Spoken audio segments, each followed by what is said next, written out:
요즘 코로나 확진자 수가 엄청난 속도로 지금 증가하고 있습니다. 그래서 3월 초순이 되면 하루 확진자 수가 30만 명에 이를 것이다 라는 말들이 나오고 있습니다. 그래서 사람들은 이러한 소식들이 들리니 키트를 사고 또는 비상약을 준비하느라 야단들입니다. 여러분은 이러한 소리가 들리면 마음에 어떠함이 생겨납니까? 하루에 확진자가 30만 명이 이를 것이다 라는 이 말이 들려올 때 여러분의 마음에 어떤 생각이 옵니까? 다음 주에는 교회 안 가야 되겠다 라는 생각이 드십니까?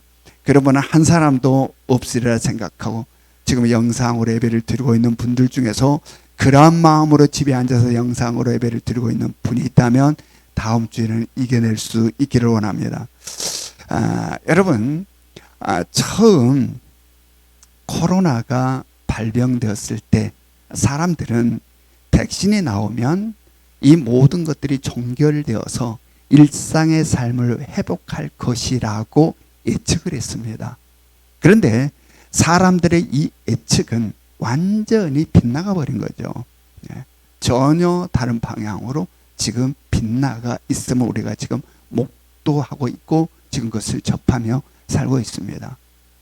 여러분, 인간의 삶에 있어서 이 세상과 역사는 사람들의 예측대로 흘러가고 사람들의 예측대로 진행되어 가는 것이 아닙니다. 왜냐하면 세상과 역사는 바로 이 우주 만물을 창조하시고 운행하시는 하나님의 섭리와 하나님의 주권 아래 있기 때문이다라는 이야기입니다. 때문이다. 그런데 이것은 우주적인 면에 있어서만 그런 게 아닙니다. 우리 각자의 인생 역시 마찬가지입니다. 여러분, 우리들의 인생의 삶이 내 생각대로, 내가 뜻하는 대로, 내가 계획하는 대로, 내가 예측하는 대로 우리들의 인생의 삶이 살아가지는가라는 이야기입니다. 아니다. 아니다. 내가 예측한 대로 내 인생의 삶은 그렇게 진행되어 가는 것이 아니다. 왜? 우리들의 인생 역시, 우리들의 삶 역시 우리를 창조하신 하나님의 섭리와 하나님의 주권 아래 있기 때문이다. 그러므로 우리는 철저히 하나님의 주권을 인정하는 삶을 살아야 한다. 그런데 대부분의 사람들은 어떠한 삶을 삽니까? 하나님의 주권을 인정하지 않습니다. 하나님의 주권을 무시합니다. 그리고 하나님의 주권을 도전하는 삶을 사는 게 일반적인 인간들의 삶의 모습입니다. 그러므로 말미암아 인류 역사는 그 결과 무엇을 맞이한다? 종말을 맞이한다라는 이야기입니다. 하나님의 주권을 무시하고 하나님의 주권에 도전하여 살아가는 우리 인류의 역사의 결론은 종말이다. 최후의 날을 맞이하게 되는 것이다.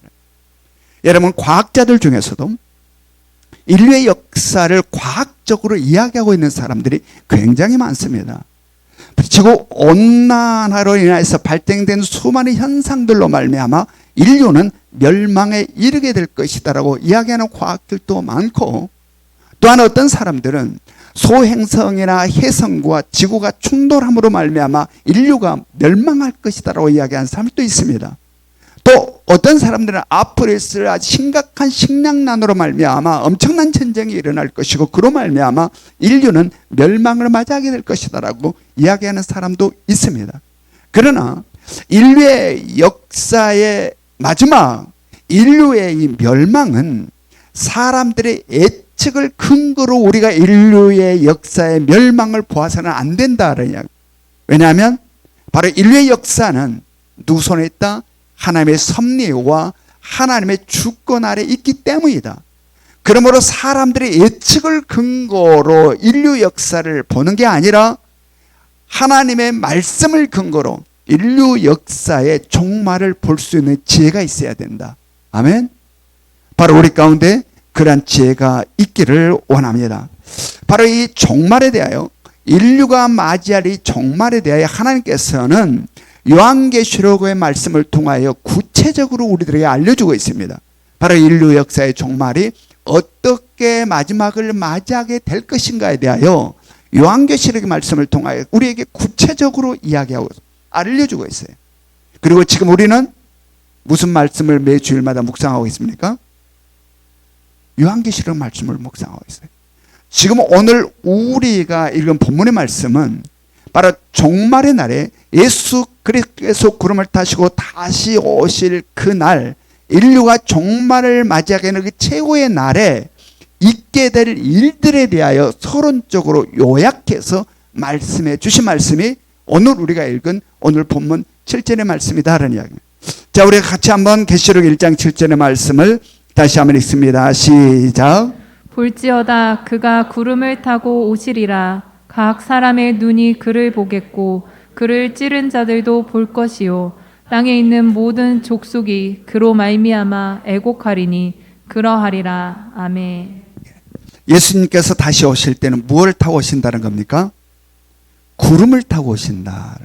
지금 이 요한계시록에서 마지막 종말에 대해 구체적으로 말씀해 주시고 있는 하나님의 말씀 속에 예수님께서 종말에 오시게 되는데, 다시 오시게 되는데 구름을 타고 오신다. 근데 예수님께서 구름을 타고 오신다라는 이 사실에 대하여는 하나님께서 이미 구약에 있는 다니엘서를 통하여서 이미 우리들에게 말씀해 주시는 바가 있어요. 그래서 우리들에게 구름을 타고 오실 것에 대하여 인지하도록 해 주셨다는 이야기입니다. 자, 봅니다. 다니엘서 7장 14절 13절 말씀, 다니엘서 7장 13절 말씀 같이 읽습니다. 시작. 내가 또 밤 환상 중에 보니 인자 같은 이가 하늘 구름을 타고 와서 옛적부터 항상 계신 이에게 나아가 그 앞으로 인도되매. 예. 그런가 하면 예수님께서 이 땅에 오셔서 우리와 똑같은 몸을 입고 사역을 하시는 그때에 예수님께서 직접 자신이 어떻게 오시겠다, 즉 구름을 타고 오시겠다라는 말을 직접 하셨어요. 한번 봅니다. 마가복음 13장 26절 말씀, 마가복음 13장 26절 말씀 시작. 그때 인자가 구름을 타고 큰 권능과 영광으로 오는 것을 사람들이 보리라. 예. 또한 부활하신 예수님께서 승천하게 되죠. 이 승천하신 장면이 사도행전 1장에 자세히 기록되어 있는데, 사도행전 1장을 보면 예수님께서 부활하셔서 며칠 동안 이 땅에서 사셨습니까? 40일 동안 예수님께서 부활하신 다음에 40일 동안 이 땅에 사시다가 하늘로 승천하게 됩니다. 바로 하늘로 승천하게 될 때에 그때의 장면 속에서 바로 성경 우리들에게 예수님께서 구름을 타고 오실 것에 대한 것을 말씀해 주고 있어요. 자, 봅니다. 사도행전 1장 9절부터 11절 말씀, 사도행전 1장 9절부터 11절 같이 읽습니다. 시작. 이 말씀을 마치시고 그들이 보는데 올려져 가시니 구름이 그를 가리어 보이지 않게 하더라.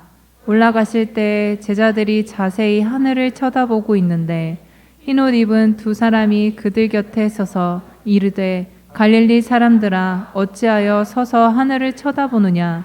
너희 가운데서 하늘로 올려지신 이 예수는 하늘로 가심을 본 그대로 오시리라 하였느니라. 아멘. 예수님께서 마지막 날에 구름을 타고 오신다는 말씀은 성경에서 수없이 이야기하고 있습니다. 그런데 예수님께서 처음 오시는 예수님의 초림 때는 사람들이 예수님이 오시는 것을 대부분 사람들이 알았어요? 몰랐어요? 몰랐어요. 예수 그리스도가 처음 오신 예수 그리스도 초림은 사람들이 대부분 몰랐어요. 그런데 예수님께서 다시 오시는 예수 그리스도의 재림은 세상 모든 사람들이 눈으로 목도하게 된다라는 이야기입니다. 그래서 오늘 본문에서도 뭐라고 이야기하냐면 볼지어다 그가 구름을 타고 오시리라. 각 사람의 눈이 그를 보겠고 라고 말씀하고 있습니다. 즉 다시 오실 예수 그리스도, 구름을 타시고 다시 오신 예수 그리스도는 세계 모든 사람들이 다 눈으로 보게 된다라는 이야기예요. 못 본 사람 없이 다. 근데 여기에서 의문을 가진 사람들이 있어요. 이 의문을 제기하는 사람들이 있어요. 지구는 둥글지 않냐? 예? 지구 둥그래 안 둥그래? 지구 둥글죠. 지구는 둥글지 않냐? 그러므로 말미암아 이쪽 편에서 일어나는 일과 사건은 지구 반대편에 있는 사람들은 볼 수 있다, 못 본다? 못 본다. 지구 이편에 있는 사람들은 거기서 일어난 일들 보지만 지구 저편 반대편에 있는 사람들은 보지 못한다, 알지 못한다는 이야기입니다.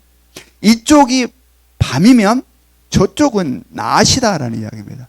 근데 어떻게 구름을 타고 오시는 예수 그리스도를 세계 모든 사람들이 다 볼 수 있겠는가라는 의구심. 여러분, 우리 가운데 이러한 의구심이 쏙 들어오고 있다면 핀셋으로 잡아서 뽑아버리시기 바랍니다. 그래서 이러한 의구심을 해석하려고, 해소시켜 주려고 어떤 사람들은 어떻게 이야기하냐면 예수 그리스도의 재림은 영적인 재림이다. 예수 그리스도는 영적으로 재림하신다.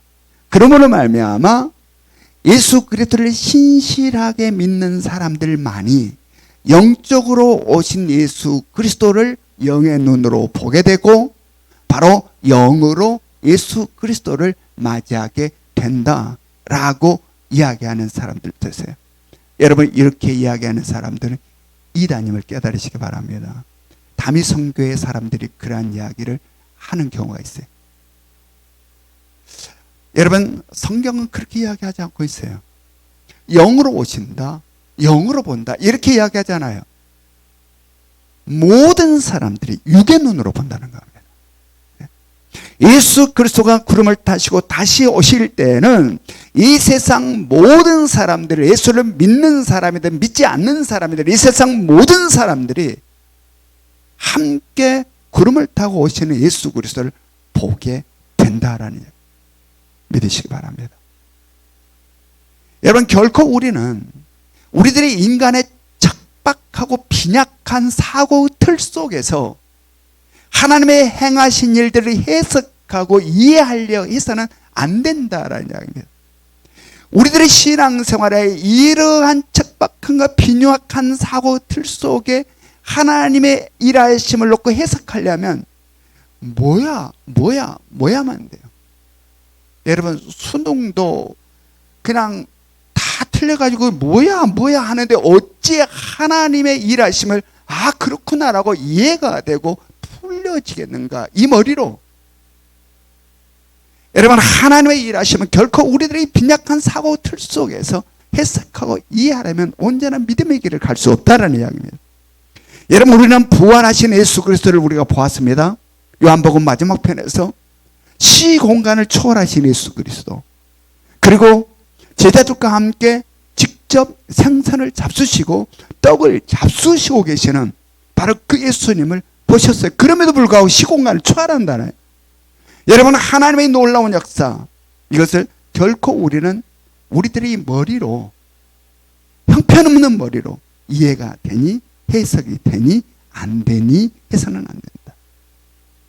여러분, 이 부분에 대하여 예수님께서는 직접 이야기하고 계신 말씀이 있습니다. 자, 마태복음 24장 27절부터 31절, 마태복음 24장 27절부터 31절 같이 읽겠습니다. 시작. 번개가 동편에서 나서 서편까지 번쩍임 같이 인자의 임함도 그러하리라. 주검이 있는 곳에는 독수리들이 모일 것이니라. 그날 환난 후에 즉시 해가 어두워지며 달이 빛을 내지 아니하며 별들이 하늘에서 떨어지며 하늘의 권능들이 흔들리리라. 그때에 인자의 징조가 하늘에서 보이겠고 그때에 땅의 모든 족속들이 통곡하며 그들이 인자가 구름을 타고 능력과 큰 영광으로 오는 것을 보리라. 그가 큰 나팔 소리와 함께 천사들을 보내리니 그들이 그의 택하신 자들을 하늘 이 끝에서 저 끝까지 사방에서 모으리라. 아멘. 예수 그리스도는 마지막 날에 성경에서 수없이 말씀하시고 약속하신 그대로 바로 구름을 타시고 다시 오시게 될 것입니다. 그리고 세계 모든 사람들은 바로 그렇게 오신 예수 그리스도를 육의 눈으로 보게 된다라는 이야기입니다. 그런데 여기에서 말하고 있는 구름은 일반 구름이 아니에요. 구약에 보면 하나님의 임재와 현현이 있었을 때에 거기에 뭐가 나타났음을 우리가 목도합니까? 구름이에요. 구름. 한 예로서 시내산에 하나님께서 임재하죠. 그때 모세가 거기에 올라가게 되는데, 바로 시내산에 하나님께서 임재할 때에 어떠한 모습이었습니까? 바로 시내산을 구름이 쫙 두릅니다. 그 다음에 하나님의 성막이 완성되었을 때에 바로 그 성막에 하나님께서 임재하게 되는데, 그때에 어떠합니까? 구름이 그 성막을 가득 채우고 두릅니다. 여러분, 그러므로 이것은 하나님의 임재와 현현을 말하는 것이며, 바로 하나님의 영광과 위엄과 어미와 권위를 나타내고 있는 것이다. 이것이. 따라서 예수 그리스도께서 다시 오실 그때에 구름을 타고 오신다라고 하는 것은 바로 삼위일체 하나님, 성자 하나님의 임재를 이야기하는 겁니다. 구약에 나타난 하나님의 임재 가운데 있었던 구름처럼 예수 그리스도께서 구름을 타고 나타나신다라는 것은 바로 삼위일체 하나님, 성자 하나님의 임재를 이야기하는 것이라, 나타나심을 이야기해요. 그리고 그 무엇도 근접할 수 없고 거스릴 수 없는 바로 놀라운 위엄과 영광과 권위 가운데에 오시게 됨을 지금 말씀하고 있다라는 이야기입니다. 자, 다시 한번 계시록 1장 7절의 말씀을 우리가 같이 봅니다. 계시록 1장 7절의 말씀 시작. 볼지어다 그가 구름을 타고 오시리라. 각 사람의 눈이 그를 보겠고 그를 찌른 자들도 볼 것이요 땅에 있는 모든 족속이 그로 말미암아 애곡하리니 그러하리라. 아멘. 인류 역사가 종말을 맞이하는 날, 그 무엇도 거스릴 수 없는 엄청난 위엄과 어미와 권위 가운데 구름을 타고 예수님께서 다시 오게 되고, 그 오신 예수 그리스도를 이 세상 모든 사람들이 다 이 육의 눈으로 보게 된다라는 이야기입니다. 그런데 오늘 말씀에서는 바로 그들 중에 누구를 특별히 지금 구별하여서 언급하고 있습니까? 누구를? 그를 찌르는 자들. 지금 성경은 예수님께서 오실 것을 모든 사람들이 다 볼 것인데 누구를 구태여 구별하였으면 언급하고 있냐면 그를 찌르는 자들을 구별한다. 여러분, 실제로 예수님께서 십자가에 달렸을 때에 예수 그리스도의 옆구리를 창으로 찌르는 자가 있었죠. 로마 군병이었어요. 그때는 로마 군병 한 사람이 찔렀어요. 막 수많은 사람들이 와서 찌른 게 아니라 예수 그리스도가 십자가에 달렸을 때는 그 옆구리를 로마 군병 한 사람이 찔렀어요. 그런데 오늘 성경은 단수를 쓰지 않고 복수를 사용하고 있습니다.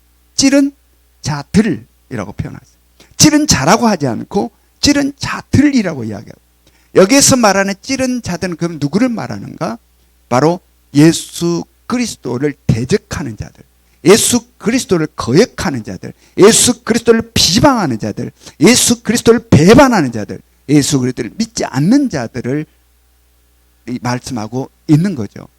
자, 그렇다면 오늘 성경은 왜 그들을 이렇게 구별하여서 언급하고 있는 것일까? 왜 이렇게 구별하여 언급하고 있는 걸까? 우리들의 마음속에는 너희들은 죽었다라는 것을 말하려고 그런 것일까? 너희들은 이제 죽은 거야. 왜 구태여 그들을 오늘 성경이 이렇게 구별하여 말씀하고 있는 것일까? 여기에는 하나님의 사랑이 담겨 있음을 깨달을 수 있기를 원합니다. 비록 지금은 예수 그리스도를 대적하고 예수 그리스도를 거역하고 예수 그리스도를 비방하는 자리에 있다 할지라도 그날이 오기 전에 예수 그리스도에게 돌아오기를 바라시는 하나님의 사랑이 여기에 담겨 있다라는 이야기입니다. 아멘. 지금 오늘 또 이렇게 선포되는 말씀, 주님 다시 오실 그때까지 이 요한계시록 말씀도 계속 선포될 텐데 바로 그때까지 돌아오라. 그들로 하여금 돌아오기를 바라시는 하나님의 사랑이 담겨 있다. 여기서 우리는 뭘 깨닫게 됩니까? 바로 끝까지 참으시고 인내하시고 기다리시는 하나님의 사랑을 우리가 느낄 수 있다. 그러므로 우리들의 삶을 돌아볼 수 있게. 이것은 그냥 예수 믿지 않는 사람들의 이야기야. 나하고 아무 관계 없어. 그러니 나는 그냥 평안한 마음으로 그냥 쿨쿨 자면 돼. 그래서 그냥 그렇게 안심하고 신앙생활을 해서는 안 된다는 이야기입니다. 자, 이 말씀 속에 우리가 깨달을 게 뭡니까? 돌아섬이에요. 돌아섬. 아직도 하나님의 말씀에 비추어서 하나님의 뜻에 비추어서 우리들의 삶의 영역 가운데에 돌아서지 못하고 있는 영역이 있다면 지금 돌아설 수 있기를 원합니다. 아멘. 하나님의 말씀에 벗어나 있는 우리들의 삶의 영역이 있다면, 하나님의 뜻에서 벗어나 살아가고 있는 우리들의 삶의 영역이 있다면, 세상 것에 취해서 살아가는 우리들의 삶의 영역이 있다면 지금 돌아서라라는 이야기입니다. 오늘 말씀이 지금 돌아서라. 아직도 결단하지 못하고 있는 영역이 있다면 지금 결단하라라는 이야기입니다. 지금이 결단하라. 그래서 다시 오실 예수 그리스도, 바로 신랑 되신 예수 그리스도 다시 오실 때에 우리들은 참으로 순결하고 성결한 주님의 신부로서 신랑 되신 예수 그리스도를 맞이할 수 있기를 원합니다. 여러분, 여러분의 일상의 삶에 있어서 살 때에 누구를 만나러 나가는 날, 별 볼 일 없는 사람을 만나러 갈 때는 어떤 모습으로 만납니까? 그냥 슬리퍼 신고 추리닝 입고 세수 안 한 눈곱 그대로 찍찍 낀 모습 그대로 별 볼 일 없는 사람은 아무렇게나 하고 나갑니다. 그래서 그냥 만나요. 그냥 대충 그냥 머리도 안 감고 그냥. 그런데 정말 내가 존중하고 존귀 여기는 그러한 사람을 만나러 갈 때는 어떠한 모습으로 갑니까? 미장원도 가고 목욕탕도 가고, 옷도 잘 좋은 거 찾느라 거울 앞에서 수십 개를 벗었다 입었다 하고, 그리고 챙겨서 가장 아름답고 멋진 모습으로 그를 만나러 가게 되는 거죠. 여러분, 우리는 다시 오실 주님을 만나려는 우리들의 마음의 자세가 어떠하십니까? 주님 다시 오실 그 주님, 삼일체 하나님, 성자 하나님, 그 무엇도 근접할 수 없는 그 거룩하시고 위대한 성자 하나님이신 예수 그리스도 다시 오시는 그분을 만나려고 하는 우리들의 마음의 자세. 여러분, 지금 어떠한 마음으로 우리는 예수 그리스도를 만나려고 하고 계시는지, 다시 오실 예수 그리스도를 우리는 어떠한 마음의 자세로 지금 만나려고 하는지 우리의 삶을 돌아볼 수 있기를 원합니다. 아무 생각 없이 덜렁덜렁 만나려고 그러는지, 아니면 정성을 다해서 순결하고 성결한 주님의 신부로서 단장하는 모습으로 주님을 만나려고 하는지, 만약에 지금 그렇지 못한 우리들의 모습이 있다면 지금 돌아설 수 있기를 원하고 지금 결단할 수 있기를 원해요.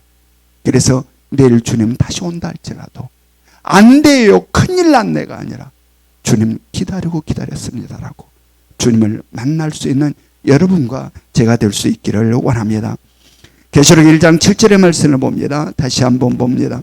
계시록 1장 7절 같이 읽겠습니다. 시작. 볼지어다 그가 구름을 타고 오시리라.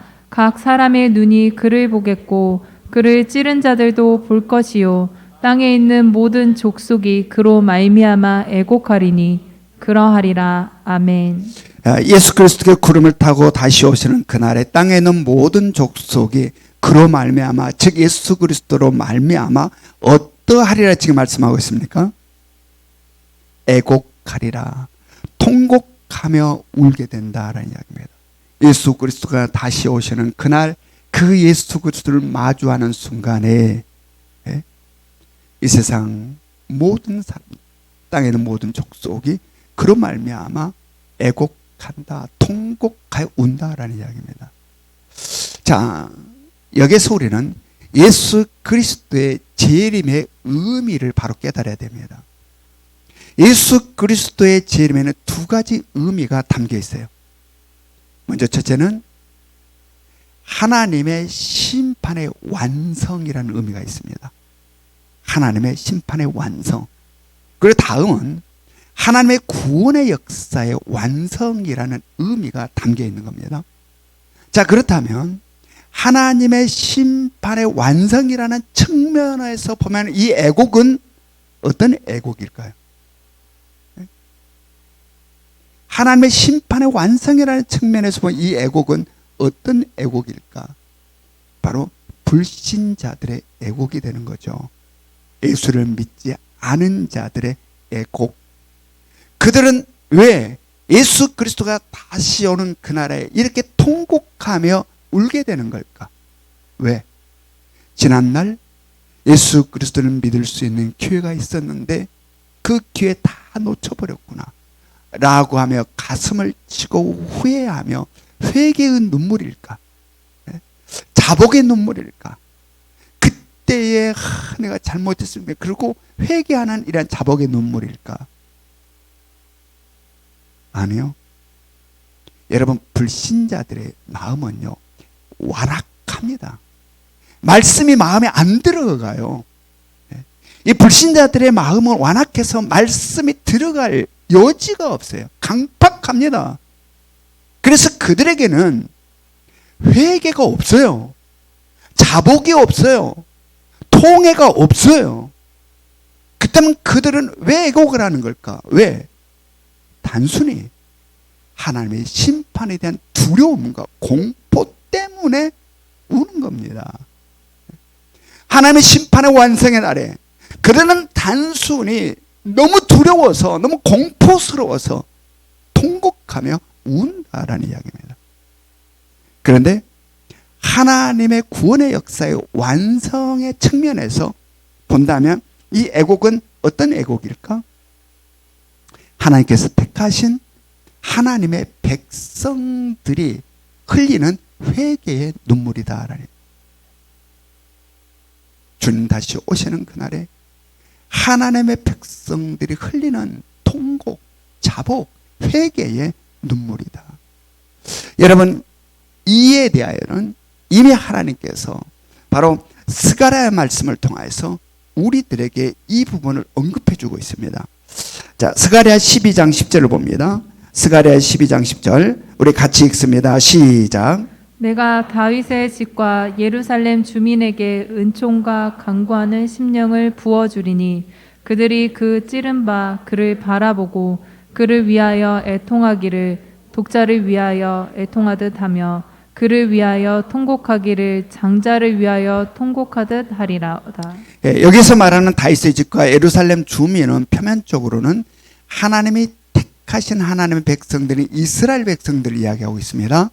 그런데 본질적으로는 땅의 모든 족속들 중에서 하나님께서 택하시는 하나님의 백성들인 새 이스라엘 백성들을 언급하고 있는 겁니다. 바로 그들에게 무엇을 부어주신다는 겁니까? 지금 말씀에서 무엇을 부어주신다? 은총과 간구하는 심령을 부어주신다. 그러므로 말미암아 그들이 그 찌른 바 그를 보고 그를 위하여 통곡한다. 어느 정도? 바로 독자를 잃어버린 어미가 통곡하는 것처럼, 장자를 잃어버리는 어미가 통곡하는 것처럼 그렇게 통곡한다라는 이야기입니다.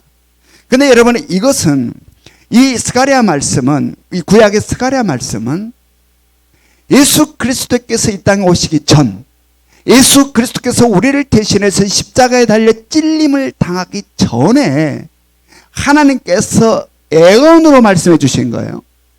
예수님 오시기도 전, 예수님이 십자가에 달려 찔림을 당하기도 전에 이미 하나님께서는 스가랴 선지자를 통해서 예언해 주셨다는 거예요. 그런데 바로 이 예언의 말씀대로 예수 그리스도는 오셨고 예수 그리스도는 우리를 대신해서 십자가에 달려 찔림을 당하셨고, 바로 그로 말미암아 하나님께서 하나님이 이 땅 끝에 있는 족속들 중에 하나님이 택하시는 하나님의 백성들에게 성령을 통하여서 부어주신다. 뭘 부어주신다? 스가랴 말씀에서 뭘 부어주신다? 은총과 간구하는 심령을 부어줌으로 말미암아 예수 그리스도를 바라보며 예수 그리스도로 말미암아 애통한다라는 이야기입니다. 죄를 뉘우치며 내 죄로 돌아가신 예수 그리스도, 내 죄로 인하여서 찔림을 당한 예수 그리스도, 그 예수 그리스도의 십자가를 바라보며 통곡한다. 가슴을 치며 통곡함으로 예수 그리스도에게 돌아오게 된 것입니다. 바로 이것이 예수 그리스도의 초림으로부터 예수 그리스도의 재림에 이르기까지 종말에 있을 하나님의 구원의 역사 속에 일어나는 일들이라. 그리고 이 일들이 누구에게 일어났어요?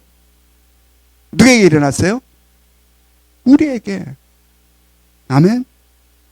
여러분, 우리가 어떻게 예수 그리스도를 믿게 되는 거예요?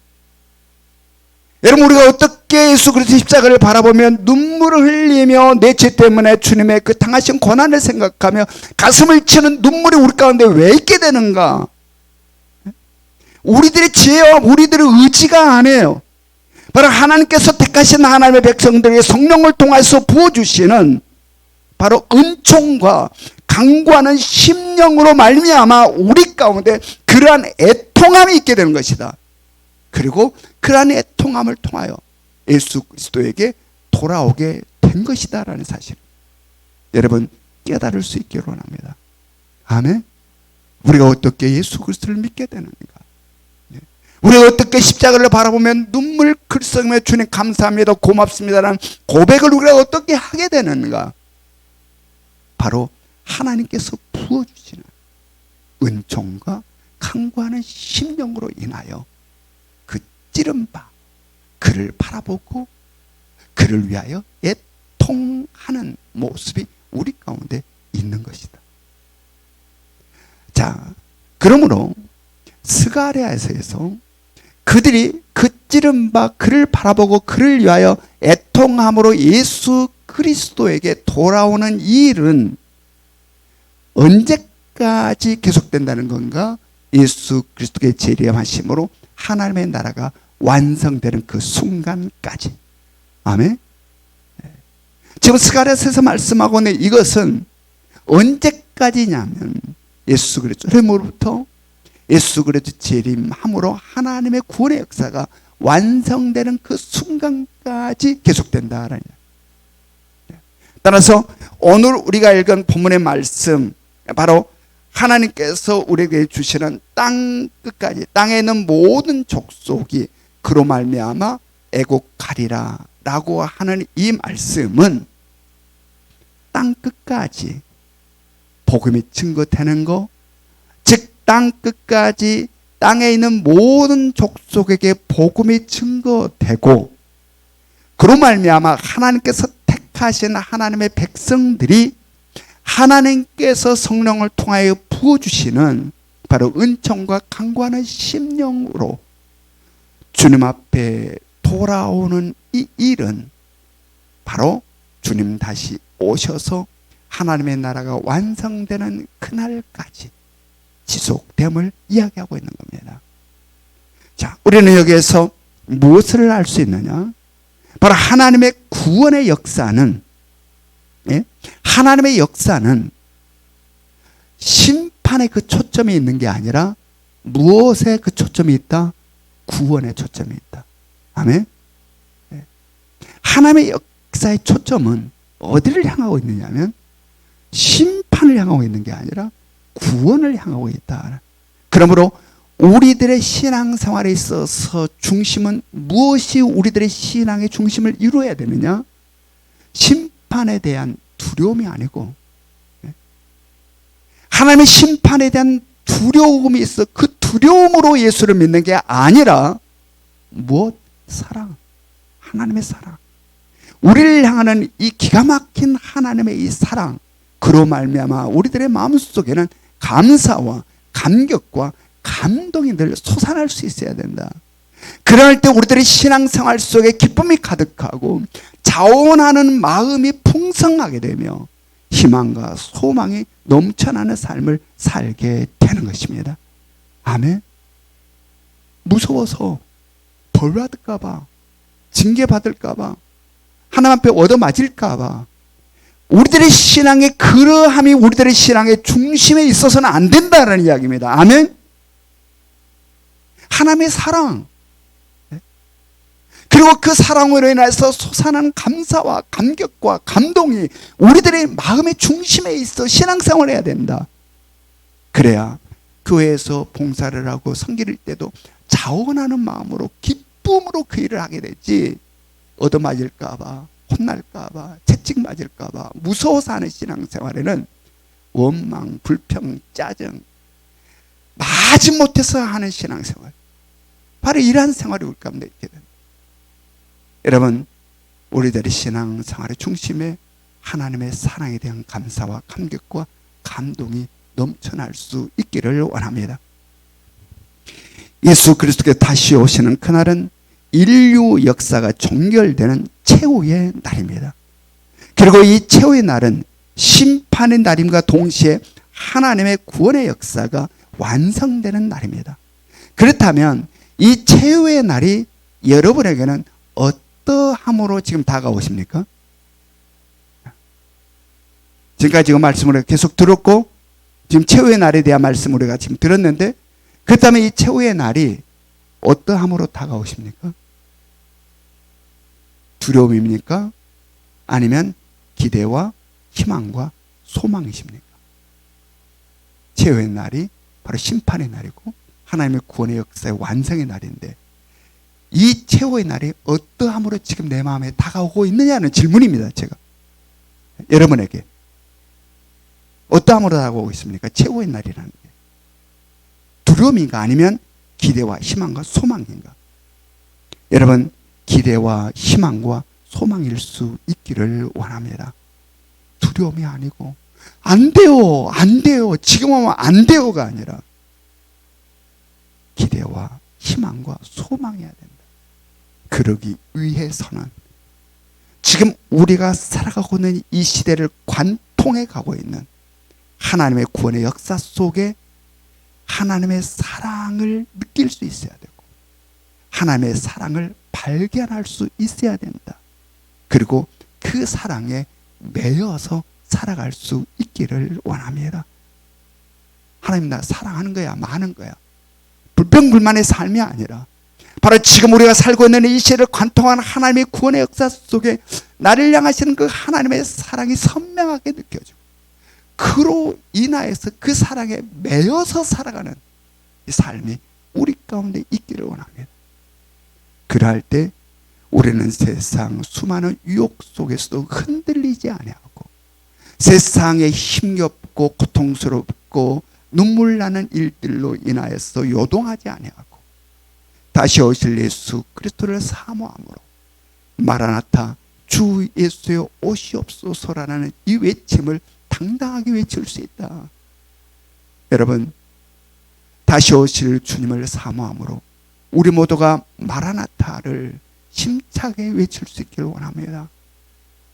지금 안 돼요가 아니고 오시면 안 돼요가 아니라 마라나타를 당당하게 외칠 수 있는 그런 목마름이 우리 가운데 있기를 원합니다. 그래서 주님 다시 오시는 그날에 우리가 느낄 그 기쁨과 환희, 이 세상에는 결코 경험할 수 없는 그 놀라운 하나님의 새하늘과 새 땅이 펼쳐지는 그 삶의 가슴 벅참으로 주님 다시 오심으로 말미암아 지금의 이 세상과는 비교도 안 되는 죄로 인하여서 우리 가운데는 수많은 어둠과 고통이 온전히 사라지고 새하늘과 새 땅이 펼쳐지는 그 세계를 향하여서 가슴 벅참으로 뛰어달려 나가는 우리들의 삶이 될 수 있기를 주님의 이름으로 축원합니다. 적용 질문 우리 같이 읽겠습니다. 적용 질문 1번 시작. 엄청난 과학의 발달을 보면 어떠한 생각이 드십니까? 2번 시작. 신앙생활을 하는데 징벌에 대한 두려움이 더 큽니까? 아니면 사랑으로 인한 감사와 감격이 더 큽니까? 3번 시작. 주님 다시 오심이 기다려지십니까? 아니면 기다려지지 않습니까? 그 이유는? 지금은 우리 주 예수 그리스도의 은혜와 하나님 아버지의 끝없는 사랑하심과 성령님의 감화감동 역사하심이 오늘 주신 말씀을 통하여 주님 다시 오실 그날을 나는 진정 예배하고 있는지, 나의 신앙의 모습은 어떠한 모습인지를 돌아보며 다시 한번 성령의 도움에 힘입어 결단하고 다시 돌아서는 삶을 통하여 주님의 신실한 신부로서 오늘을 살기를 소망하는 이 자리에 모인 우리 성도들과 각 가정에서 영상으로 예배를 드리고 있는 우리 모든 예명의 가족들 머리 위에 지금으로부터 영원토록 함께 하시기를 간절히 축원하옵나이다. 아멘.